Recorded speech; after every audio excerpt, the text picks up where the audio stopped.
Hi everyone, welcome back to my channel. I'm walking across 57th Street. You can see Nobu. I had a really great birthday celebration there one year. Today's the big day. I am going to pick up my bracelet. And here we are at Bvlgari. However, we are not going to Bvlgari today. Now we're at Tiffany, and this is just the temporary store. The main Tiffany store is undergoing this gigantic renovation. It's going to be gorgeous when they're done. But the temporary store, as you can see, is beautiful. There's the Patek Philippe. I just stopped briefly to look at watches. No one really talks about Tiffany watches. I have no idea about the quality. However, I'm not here to window shop. I am here for a purpose. I only have one piece of Tiffany jewelry. It's the silver beaded bracelet that I used to wear constantly, but because I haven't really worn it that much for the last year, it got really tarnished. So I'm bringing it for a cleaning. Part of the built-in cost of luxury are the after-sale services, so you should definitely take advantage of them. Even though I only have one piece of jewelry from Tiffany, I absolutely love Tiffany home, and I do have quite a few home pieces. I'm eyeing these little cups to put in my bathroom. There are just so many gorgeous pieces for the home,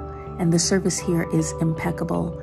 I'm served champagne as I'm waiting to drop off my bracelet. Okay, now we're headed to pick up my bracelet. We're passing by Harry Winston and have recently fallen in love with the Winston Gates collection. There's one piece in particular. Perhaps I'll talk more about that collection in an upcoming video. And now here we are, and you finally see where I'm going. Yes, I picked a Van Cleef bracelet. As you can see by the pride flags, it is June here, but this video likely won't get posted until July. I actually bought this bracelet at the end of May and left it to get resized, and I'm picking it up today. You guys know I love the VCA flagship store. The pieces here are just gorgeous. So I'm just taking a look around while I wait for them to bring out my bracelet. Now I'm headed home. You can see the working horses in Central Park. I live on the west side of Manhattan, so often instead of taking an Uber or the bus across town, I usually walk across Central Park, and then I can take the train,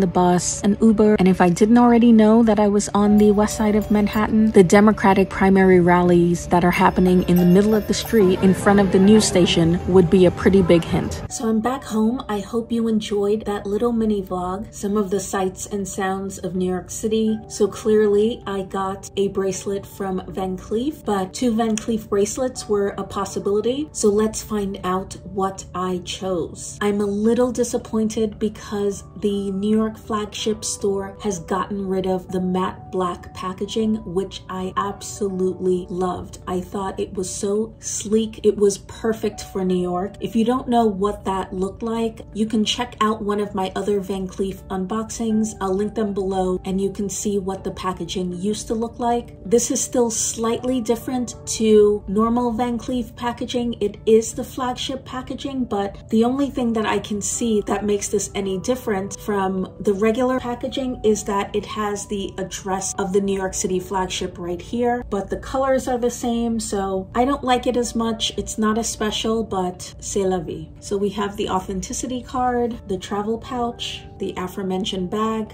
and here's the box. Some of you left really thought-provoking comments that really helped me with my decision, but I'll talk about that after.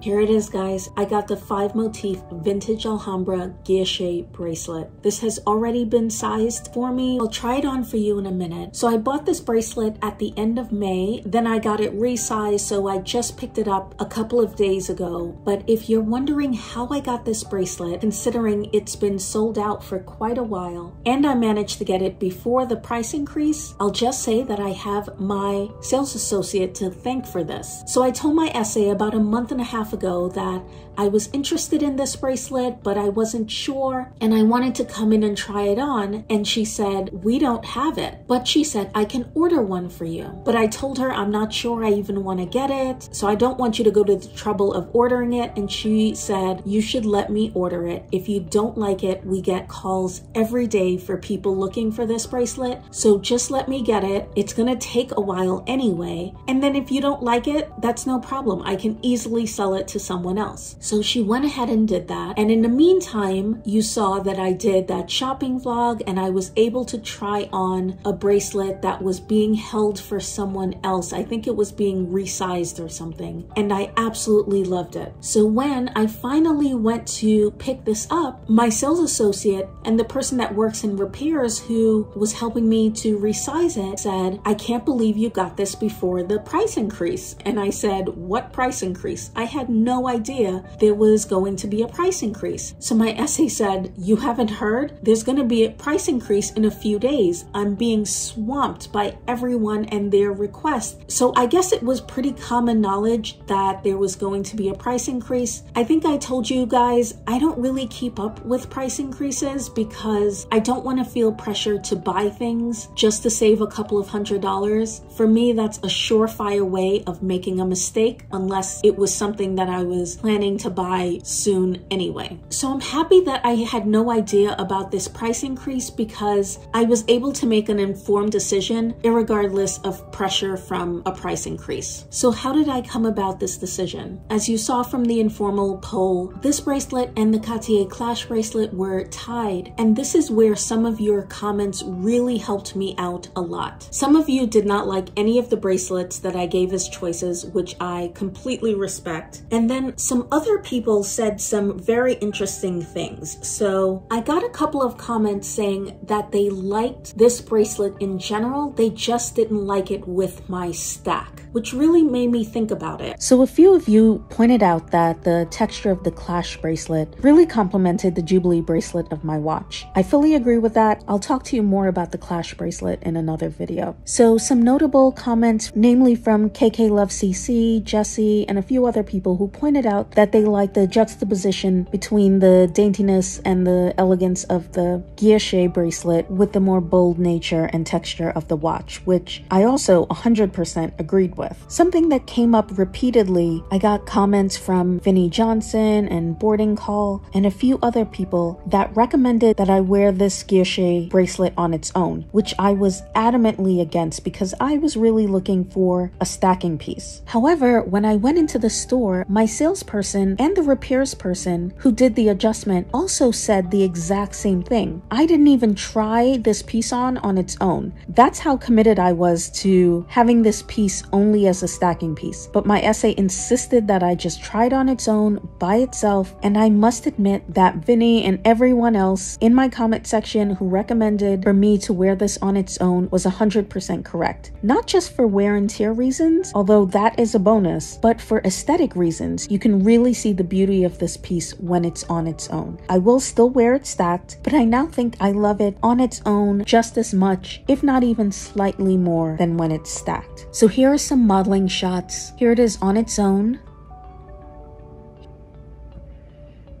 Here it is stacked just with my watch. And here it is with the Justin Clew. I'm not sure you can tell, but even though I got it adjusted, I still kept it pretty loose on my wrist for a couple of reasons. The first is that it makes it easier to put on, but the second reason is that when I'm stacking, I want to be able to wear it pretty high up and have the flexibility to add another bracelet in the future. And here are all three stacked together, which is how I initially intended this bracelet to be worn. So let me know what you think of my choice, even if you didn't vote for this bracelet, even if it's not your cup of tea. But thank you again for all your help in deciding. Thank you so much for watching this video. Please subscribe to my channel, that would make my day, and I will see you in the next video. Bye bye.